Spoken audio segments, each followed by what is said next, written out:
Hello बच्चों, आप सबका हिंदी के क्लास में स्वागत है। तो आज हम हिंदी में संधि के बारे में पढ़ने वाले हैं। ठीक है, संधि और संधि के विच्छेद, कितने प्रकार के संधि होते हैं, संधि क्या होता है, आज हम इसी के बारे में पढ़ेंगे।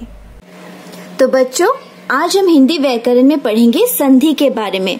अगर मैं संधि का सबसे आसान अर्थ बताऊं तो वो है मेल। मेल का मतलब किसी दो चीज का जुड़ना होना। तो जब दो ध्वनियां निकट होने पर आपस में मिल जाती है और नया रूप धारण कर लेती है तो वहां दो ध्वनियों की संधि होती है।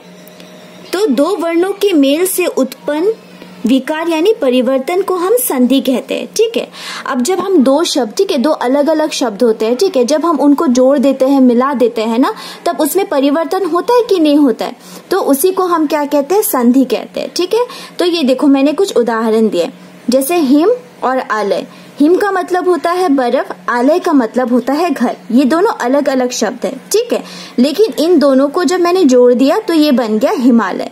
तो लेकिन इनके जोड़ने पर भी हमें कुछ कुछ नियम का पालन करना पड़ता है और वही हमें संधि सिखाता है। ठीक है, अब हिम देखो, हिम है प्रथम शब्द, आलय है दूसरा शब्द। ठीक है, प्रथम शब्द का जो अंतिम वर्ण है और दूसरे शब्द का जो प्रथम वर्ण है ना, उन दोनों को मिलाने से क्या होता है, एक नया परिवर्तन होता है। ठीक है, तो जैसे हिम का अंतिम वर्ण है आ, आलय का प्रथम वर्ण है आ, जब अ और अ मिला देते हैं तो आ ही होता है। ठीक है, तो इसलिए ये हिमालय देखो, हिम आलय जब जोड़ दिया तो म में आ की मात्रा लग गया। वैसे विद्यालय, ठीक है, विद्या का अंतिम वर्ण है आ, आलय का प्रथम वर्ण है आ, जब आ और बड़ी आ, ठीक है, ये बड़ी आ है ना, जब दोनों बड़ी आ को हम जोड़ देते हैं तो उसका परिवर्तन में क्या, आ में ही वो परिवर्तन होता है। ठीक है, तो इसलिए ये बन गया विद्यालय, है ना।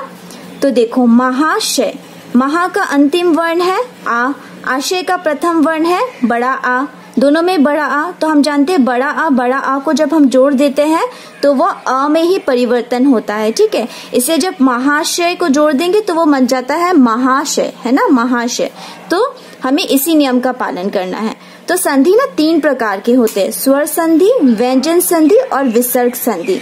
तो हम सबसे पहले पढ़ेंगे स्वर संधि के बारे में। ठीक है, क्योंकि स्वर संधि बहुत ही बड़ा होता है। व्यंजन और विसर्ग इन दोनों के अगर हम कंपैरिजन करें, ठीक है, इन दोनों के मुकाबले स्वर संधि बहुत बड़ा क्या है, विषय है, तो इसे हमें अच्छे से समझना होगा। तो बच्चों, संधि मैंने बोल दिया तीन प्रकार के होते हैं, तो अब हम पढ़ेंगे स्वर संधि। ठीक है, स्वर संधि भी जो होते हैं वो 5 प्रकार के होते हैं। ठीक है, स्वर संधि तो 3 प्रकार के होते ही है, उसमें जो स्वर संधि होते हैं उसके भी 5 प्रकार होते हैं, दीर्घ संधि, गुण संधि, वृद्धि संधि, यन संधि और अयादि संधि। तो स्वर संधि के बारे में अभी हम जानते हैं कि होता क्या है। दो स्वरों के पास पास आने के कारण उनके मेल से जो विकार यानी जो परिवर्तन उत्पन्न होता है उसे स्वर संधि कहते हैं। ठीक है, दो स्वर यानी हम स्वर को वर्ण भी कहते हैं। ठीक है, जब दो अलग अलग वर्ण एक साथ ना जुड़ जाते हैं, ठीक है, उन दोनों वर्ण जब पास पास होते हैं और जब उन दोनों का क्या होता है, मेल होता है ना, तो उससे जो उत्पन्न होता है ना, जो नया परिवर्तन होके जो उत्पन्न होता है उसे संधि कहते हैं। ठीक है, तो उसे हम क्या कहते हैं, स्वर संधि कहते हैं। तो स्वर संधि में सबसे पहले हम पढ़ेंगे दीर्घ संधि के बारे में। तो बच्चों, अभी हम पढ़ते हैं दीर्घ स्वर संधि के बारे में। जब दो ह्रस्व स्वर अथवा एक ह्रस्व व एक दीर्घ अथवा दोनों दीर्घ स्वर मिलकर दीर्घ का निर्माण करते हैं। तो ह्रस्व स्वर क्या होता है, छोटा स्वर जैसे छोटा अ, छोटा ई, छोटा उ, और दीर्घ स्वर क्या होता है, बड़ा अ, बड़ी ई और बड़ा ओ। ठीक है, जब हम इन दीर्घ स्वर और ह्रस्व स्वर या फिर दो ह्रस्व स्वर है कि नहीं, जो जब भी हम मिलाते हैं ना तो उसमें क्या परिवर्तन होता है, वो दीर्घ का ही निर्माण करता है। ठीक है, अब वो कैसे, मैं आपको एक एक करके बताती हूँ। तो बच्चों चलो हम सबसे पहले शुरुआत करते हैं छोटा अ और बड़ा अ से। जब छोटा अ मिल जाता है ना तो वो बनता है, वो किसका निर्माण करता है, दीर्घ का निर्माण करता है ना, तो वो बड़ा अ ही बन जाता है। वैसे ही जब छोटा अ बड़ा अ दोनों एक साथ मिल जाते हैं तो वो बड़ा आ का ही निर्माण करते हैं, और जब बड़ा आ मिल जाते हैं वो भी बड़ा आ का ही निर्माण करते हैं, दीर्घ आ का। ठीक है, तो चलो सबसे पहले हम देखते हैं ये वाला। ठीक है, छोटा अ को जब मिलाते हैं, जैसे भाव प्लस अर्थ। ठीक है, भाव का अंतिम वर्ण क्या है, अर्थ का प्रथम वर्ण क्या है? अ। दोनों छोटा अ है, छोटा अ मिलाने से किसका निर्माण करेंगे? दीर्घ आ का। तो ये बन गया भावार्थ, है ना। वैसे ही देखो देह प्लस अंत, इसका अंतिम वर्ण है अ, इसका जो आरंभिक जो प्रथम वर्ण है वो भी अ है, और दोनों अ मिला के अ का निर्माण करते हैं ना, अ दीर्घ अ का निर्माण करते हैं। देह प्लस अंत क्या बन गया? देहांत। देखो इसमें आ गया ना बीच में बड़ा अ और देहांत में भी बड़ा अ। तो वैसे ये उदाहरण भी देखो, परमाणु, फिर उसके बाद मताधिकार, ये सब भी उसी नियम से निर्माण हुआ है, ठीक है। तो चलो बच्चों, अभी हम छोटा अ बड़ा अ को जब हम मिलाते हैं तो भी बड़ा आ का ही निर्माण होता है, और बड़ा आ अगर हो और अगर बाद में छोटा अ हो तो भी आ का ही निर्माण होता है। चलो हम देखते हैं पहला छोटा अ और बड़ा आ, ठीक है। भोजनालय, देखो प्रथम शब्द का अंतिम वर्ण है छोटा अ, दूसरे शब्द का प्रथम वर्ण है बड़ा आ। किसका निर्माण हुआ? बड़ा आ का। क्या बना? भोजनालय, है ना। भोजन और आलय, तो यहाँ पे हमने आ की मात्रा लगा दिया, बड़ा आ की मात्रा, तो ये बन गया भोजनालय। वैसे ही योग और आसन, ठीक है। योग पहला शब्द का अंतिम वर्ण क्या है? अ। दूसरे शब्द का प्रथम वर्ण क्या है? बड़ा आ का निर्माण हुआ, बन गया योगासन, है ना। तो जब प्रथम शब्द का अंतिम वर्ण अ होता है और दूसरे शब्द का प्रथम वर्ण क्या होता है? बड़ा अ होता है, तो बड़ा अ का ही निर्माण होता है, ठीक है। वैसे हम ये देखते हैं विद्या प्लस आरती। विद्या शब्द का अंतिम वर्ण है बड़ा अ और इसका प्रथम वर्ण है छोटा अ। किसका निर्माण हुआ? बड़ा अ का निर्माण हुआ, और ये क्या बना? विद्यार्थी। वैसे देखो सीमा प्लस अंत, सीमा का अंतिम वर्ण बड़ा अ, अंत का प्रथम वर्ण छोटा अ, किसका निर्माण हुआ? बड़ा अ का निर्माण हुआ, और ये क्या बना? सीमांत बना, है ना। तो क्या देखा हमने, जब भी प्रथम शब्द का अंतिम वर्ण बड़ा अ होता है और दूसरे शब्द का प्रथम वर्ण छोटा अ होता है, तभी भी बड़े आ का ही निर्माण होता है, ठीक है। ये आपने देख लिया अच्छे से। वैसे हम ये वाला देखते हैं, इसमें क्या है?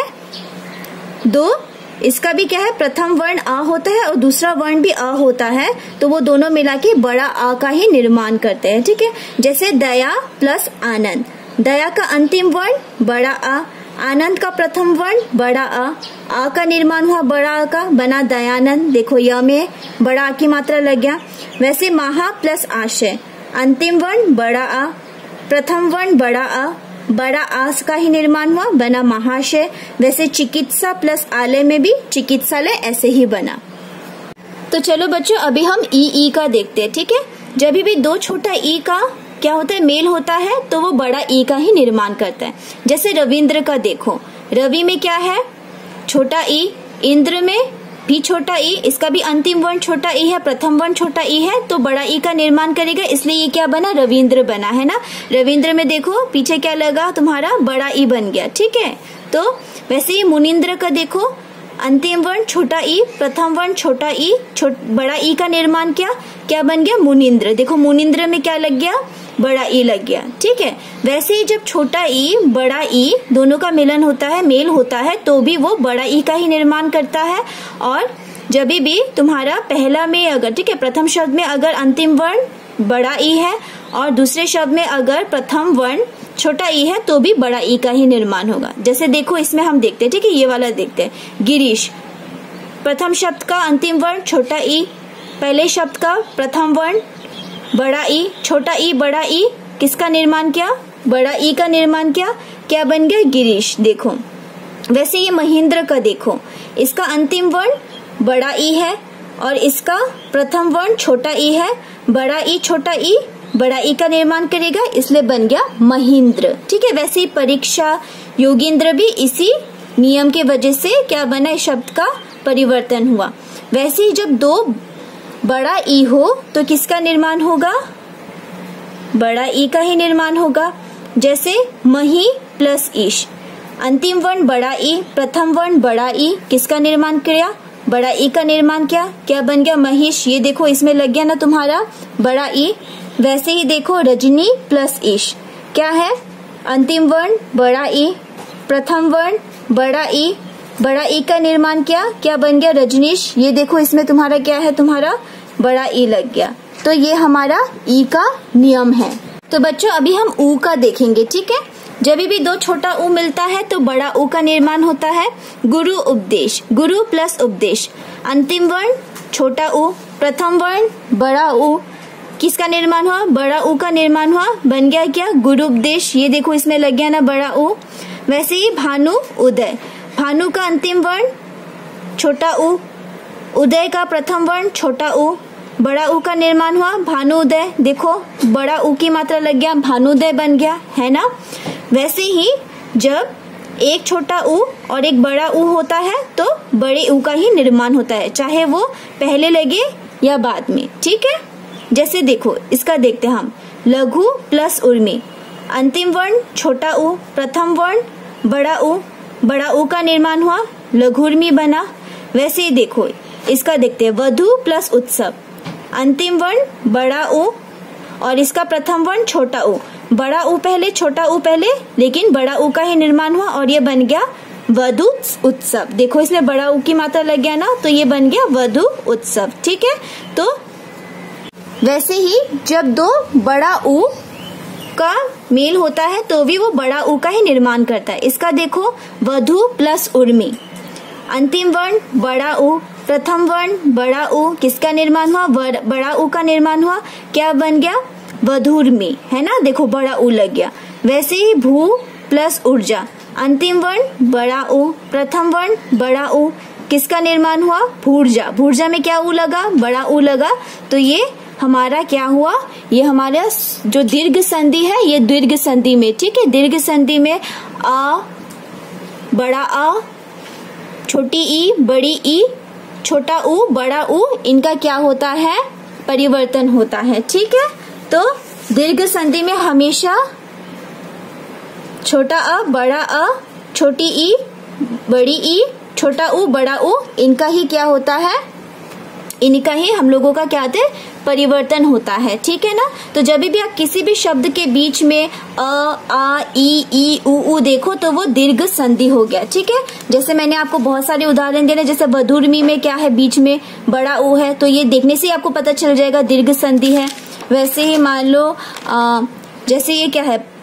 देहांत, देहांत में बीच में ही बड़ी आ की मात्रा है, तो आप समझ जाना ये क्या है? ये दीर्घ संधि है। मत अधिकार में भी बीच में क्या है? बड़ा आ की मात्रा है म, तो ये क्या है?